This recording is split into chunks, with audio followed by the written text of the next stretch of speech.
I believe 2020 is when we can dream big, fight hard and win.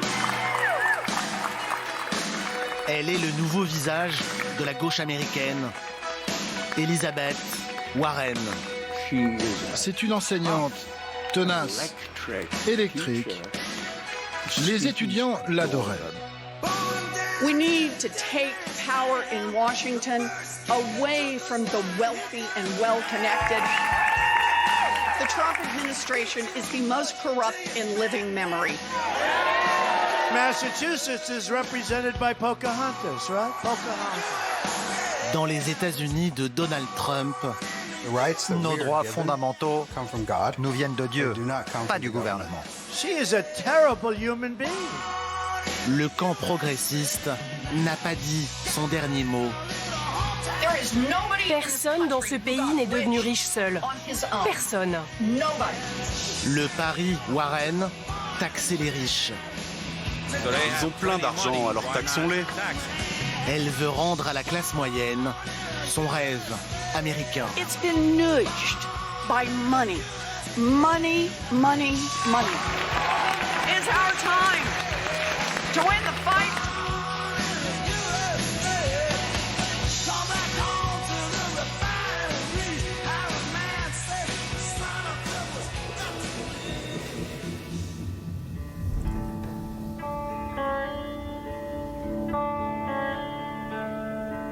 Des champs de maïs, de soja et quelques fermes. C'est l'hiver dans le Midwest américain. L'Iowa, grenier des États-Unis, se prépare au froid.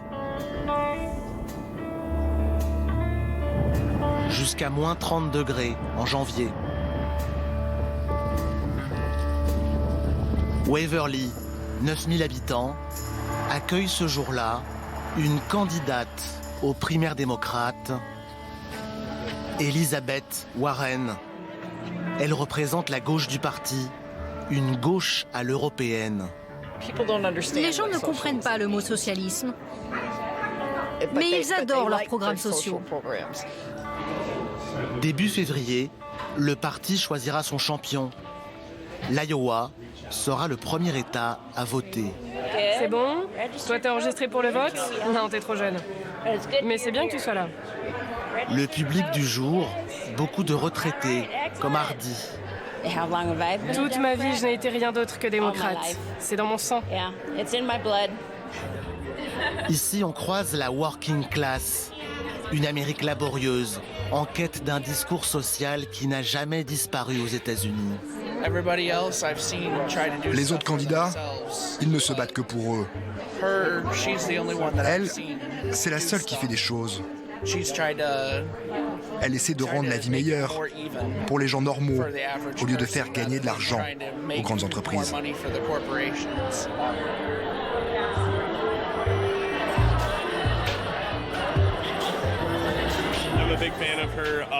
Je suis un grand fan de son programme, pour les étudiants notamment, pour effacer la dette après le lycée.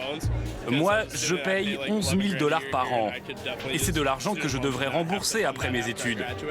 Donc c'est bien qu'elle ait prévu ça pour nous les jeunes.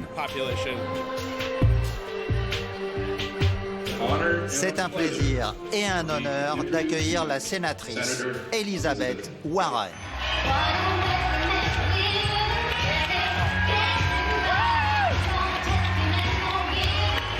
Dress code, classe moyenne, basket, cool.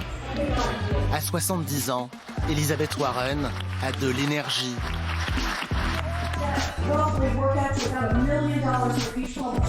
Son discours joue avec les codes du one-man show.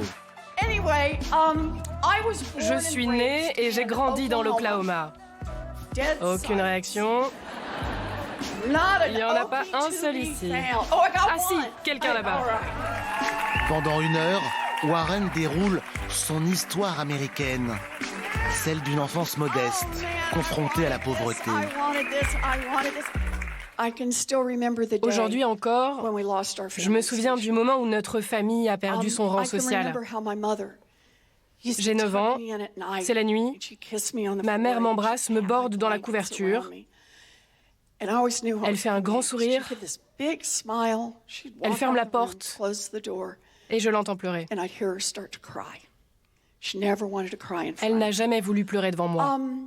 C'est le moment de ma vie où j'ai appris les mots hypothèque et saisie. Ma mère qui va travailler comme caissière, c'est aussi l'histoire du gouvernement. Quand j'étais une petite fille à cette époque, un temps plein au salaire minimum pouvait aider une famille de 3 personnes aux États-Unis. Et ça payait les crédits et la nourriture. Aujourd'hui, un temps plein au salaire minimum en Amérique ne mettra pas une maman et son bébé à l'abri de la pauvreté. C'est mal, et c'est pour ça que je mène ce combat. La candidature Warren, c'est celle d'une femme du peuple. Un père concierge, une réussite grâce à l'éducation.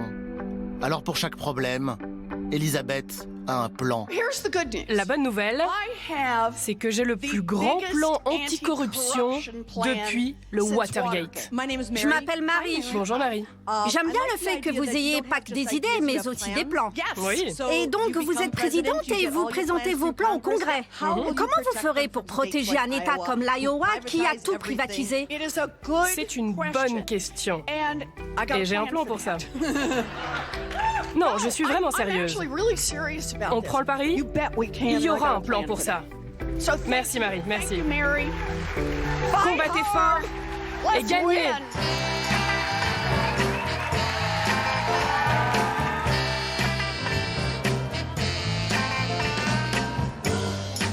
Je l'ai remerciée. Je lui ai demandé comment elle allait. Je l'ai prise dans mes bras et elle m'a dit que cette campagne allait se gagner avec des câlins. On a trouvé notre porte-voix. On a besoin d'un vrai changement.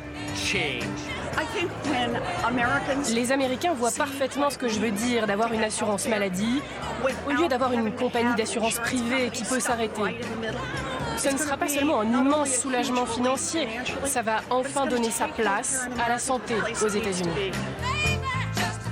Je suis venue ici écouter la sénatrice Warren et j'ai de l'espoir pour la suite.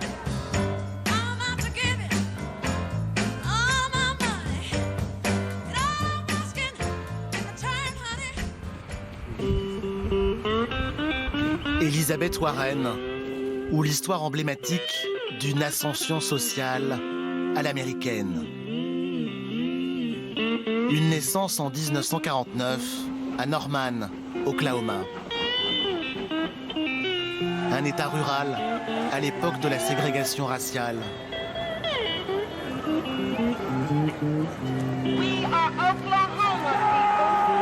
La famille est modeste, conservatrice. Les frères aînés font la guerre au Vietnam. Ça ne choque personne. Lisbeth, élève brillante, remporte les concours d'éloquence du lycée, puis une bourse pour étudier à la faculté.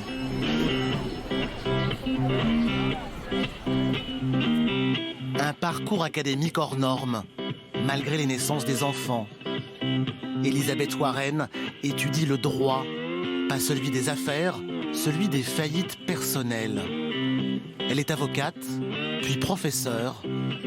Les universités se la disputent. Harvard la recrute.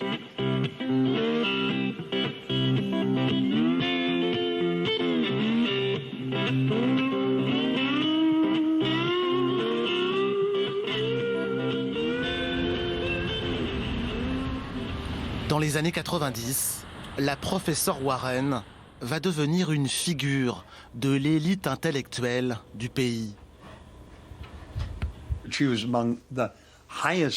Elle faisait partie des professeurs les mieux notés par les étudiants. C'est une enseignante tenace, électrique. Les étudiants l'adoraient parce qu'elle est si pédagogue. Elle répond à toutes les questions et elle est très attentive. Charles Fried est lui aussi prof de droit à Harvard, un républicain embauché sous l'administration Reagan. Admiratif de son ex-collègue, malgré leurs divergences. Élisabeth s'intéressait aux banqueroutes personnelles, aux gens ordinaires qui font faillite, alors que le mythe veut généralement que les gens qui font faillite sont soi-disant des gens paresseux, dépensiers, qui ne veulent pas travailler et qui achètent plus que ce qu'ils ont d'argent. Elle a fait des recherches, épluché les archives judiciaires, et elle a découvert qu'en fait, une grande partie des gens qui font faillite sont des gens qui travaillent dur, mais qui sont emportés par les coups durs de la vie. Le 14 septembre 2008, le coup dur est systémique.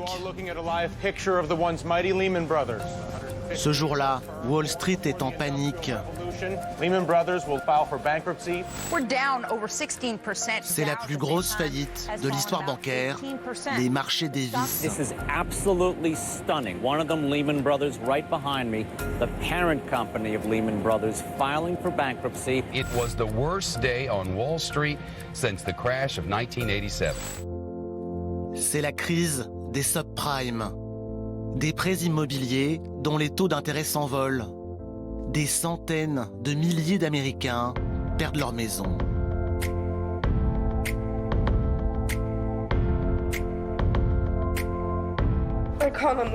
J'ai appelé la société de crédit. Ils m'ont dit « Quittez la maison, laissez les clés ».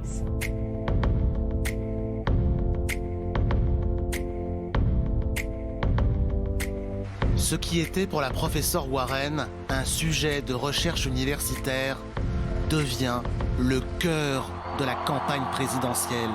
Des millions de nos concitoyens se réveillent chaque nuit en se demandant comment ils vont payer leurs factures.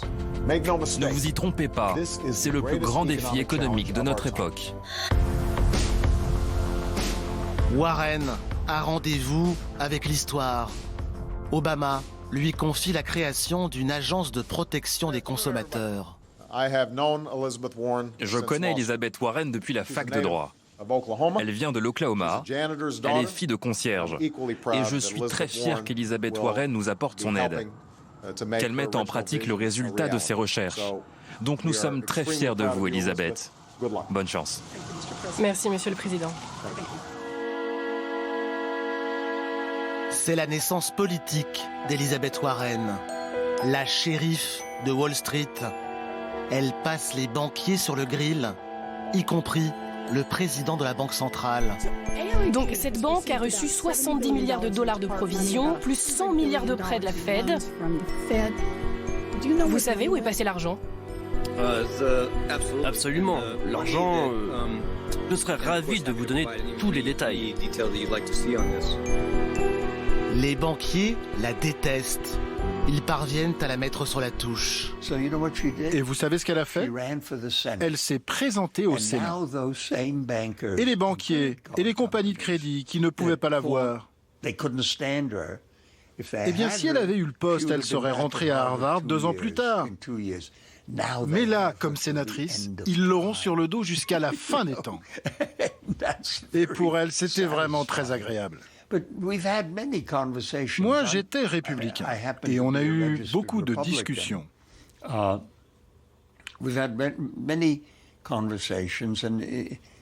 Et plus d'une fois, elle me disait « Je suis capitaliste de la tête aux pieds ».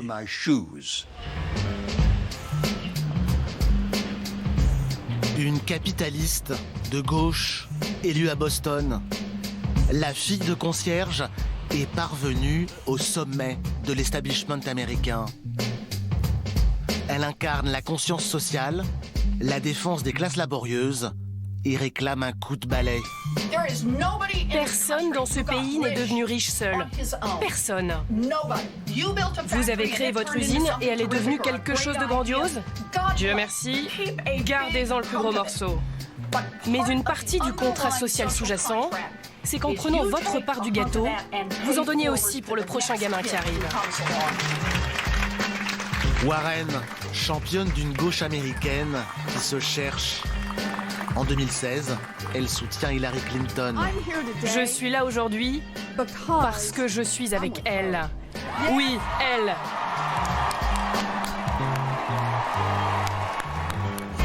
Depuis 4 ans, Trump surveille cet adversaire qui monte. Il lui a réservé un surnom, Pocahontas, une référence aux lointaines origines indiennes de la sénatrice. And Massachusetts is represented by Pocahontas, right? Pocahontas.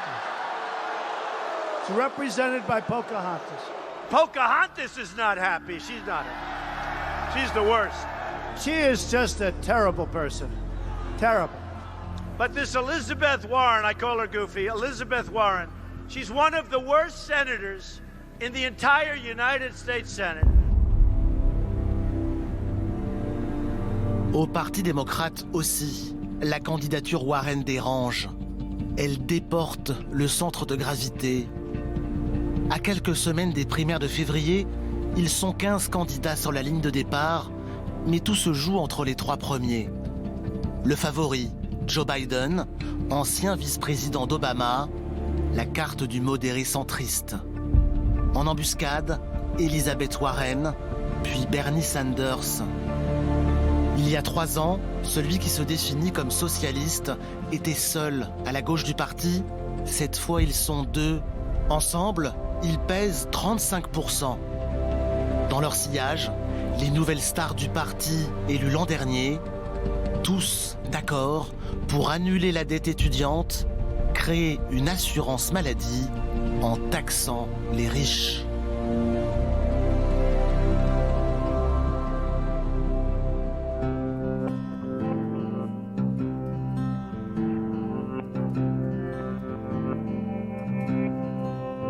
Une nouvelle gauche américaine qui donne des sueurs froides à beaucoup de citoyens.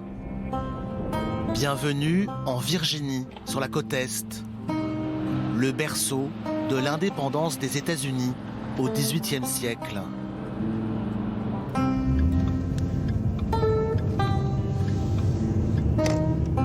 Warren ne sera pas présidente. Trump sera réélu. John Russell est maire adjoint de Culpeper. Cette ville est républicaine. En 2016, sa ville a largement voté pour Donald Trump.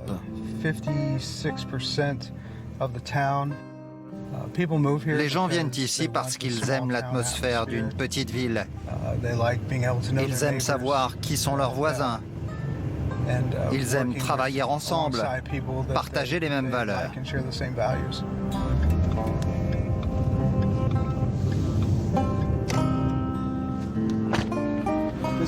C'est le drapeau de la ville. La liberté ou la mort. C'était l'emblème de notre milice pendant la Révolution. Ça, c'est mon pense-bête quand j'arrive au travail. Les impôts, c'est du vol. Ça veut dire que le gouvernement prend l'argent dans la poche des gens sans leur demander. Il les force à contribuer à des choses contre leur volonté. C'est ce qu'on appelle du pillage légal.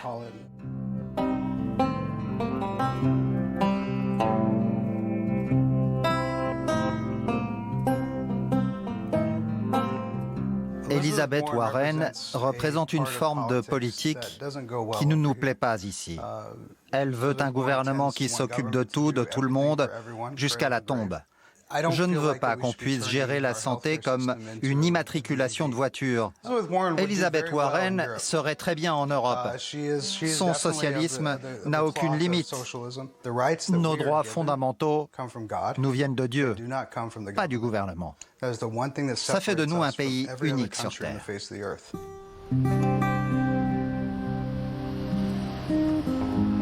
Culpeper, ou la petite ville américaine typique. Bonjour, John Russell. Je suis le maire adjoint. Une bourgade conservatrice, pieuse et réfractaire aux discours sociaux à l'européenne. Oui, ici, il faudrait mettre un passage piéton.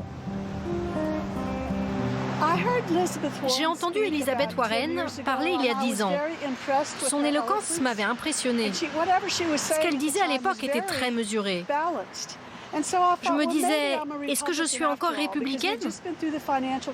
Parce qu'on sortait de la crise financière et j'en voulais à ces hommes d'affaires. Bref, comme elle continuait, j'ai fait des recherches et je me suis rendu compte à quel point elle est radicale et à quel point le pays est radical.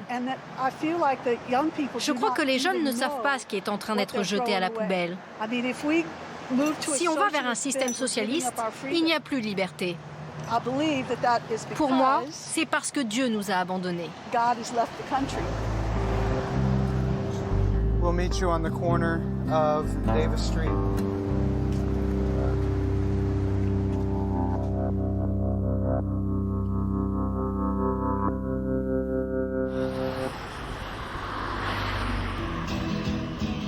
Retour dans l'Iowa. Ce soir-là, la caravane Warren s'arrête à Cedar Rapids.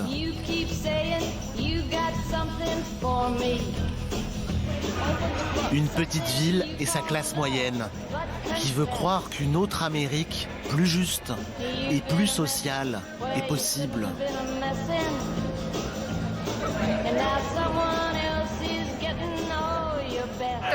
Le mot socialisme, ça sonne comme une injure, quelque chose de mauvais. Mais en Europe, beaucoup de pays ont des lois, des politiques socialistes. Et c'est pas si horrible que ça. Moi, je suis touchée par la dette étudiante. Mais pas que moi. Dans ma famille, mes parents sont toujours en train de payer. Mon oncle et ma tante aussi. Ça impacte plusieurs générations dans une même famille. Moi, j'ai plus de 75 000 $ de dette. Et quel âge ont vos parents? 45 ans.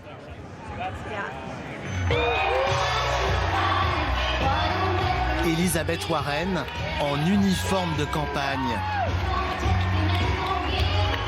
Son programme, faire redémarrer l'ascenseur social. Son arme, briser le tabou américain de la redistribution de l'argent.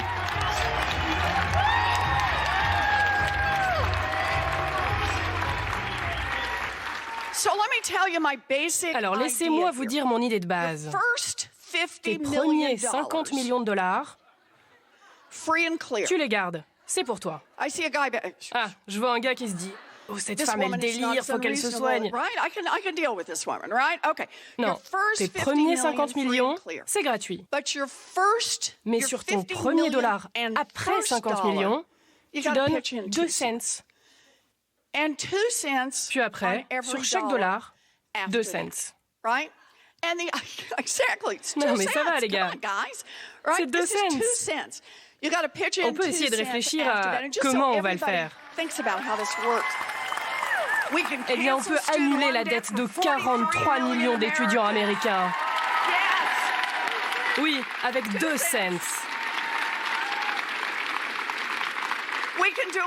On peut faire tout ça avec 2 cents. Vous savez, quel que soit le sujet, quand il y a une décision à prendre à Washington, je vous garantis qu'elle a été influencée par l'argent, façonnée par l'argent, poussée par l'argent.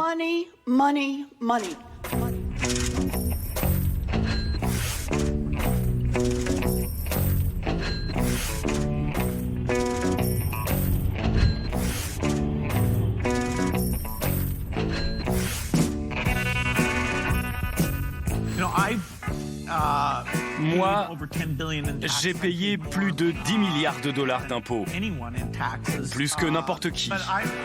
Et ça me va. Si je dois payer 20 milliards, ok. Mais si c'est 100 milliards de dollars, alors là, je vais devoir faire mes petits calculs. Faudra réfléchir, faut voir. Pour les milliardaires, Warren a conçu ce simulateur. Bill Gates peut renseigner ses 106 milliards de dollars de fortune et cliquer. Waouh, vous avez beaucoup d'argent. Vous êtes parmi les 0,0002% des Américains les plus riches. Avec la taxe Warren, vous ne paierez que 6 milliards de dollars d'impôts. Bonne nouvelle, vous êtes toujours extraordinairement riche. Wall Street à New York, le temple de la finance. Ici, les super riches sont comme à la maison. Hey, comment ça va? Tu connais ce mec? Tu connais son émission? C'est un milliardaire. Peter Tuchman est agent de change dans la salle des marchés. Pas un millionnaire, juste un broker que tout le monde connaît. Tu vois ici, c'est l'endroit le plus cool du monde. À mon avis, historiquement, financièrement, humainement, c'est hyper puissant. Tu vois le graphique là? On plonge depuis ce matin. Il s'est passé un truc avec la Chine et Trump. Ils n'ont pas trouvé de deal. Pour Peter Tuchman, les débats sur la répartition de la richesse sont aussi vieux que la bourse elle-même. Historiquement, aux États-Unis, il y a eu des moments où les super riches étaient plus taxés. Les démocrates sont pour, les républicains sont contre. Bon, est-ce que des entreprises comme Amazon, qui fait des milliards de bénéfices chaque année, ne doivent pas payer de taxes du tout? Je suis pas sûr que ce soit normal. On pourrait peut-être utiliser un peu d'argent pour les systèmes sociaux.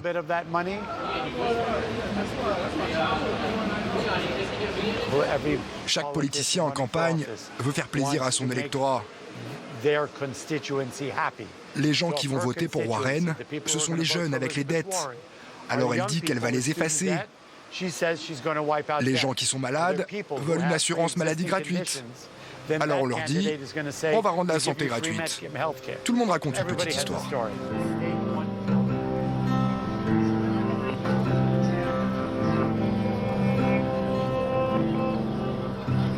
Le capital et la working class. Un clivage grandissant aux États-Unis. On a des inégalités incroyables dans ce pays. Il faut faire quelque chose. Ils ont plein d'argent, alors taxons-les. Je ne sais pas si l'argent doit venir des milliardaires. Les milliardaires seraient offensés de payer pour les autres. Mais on doit avoir quelque chose de prévu pour les gens qui ont besoin d'aide. Le pays du roi dollar peut-il produire plus de justice sociale? Les Américains sont-ils prêts à redistribuer l'argent? L'État-providence semble une idée neuve dans la hotte de la candidate Warren. Le grand frisson socialiste peut-il vraiment convaincre? Jusqu'à gagner la Maison-Blanche.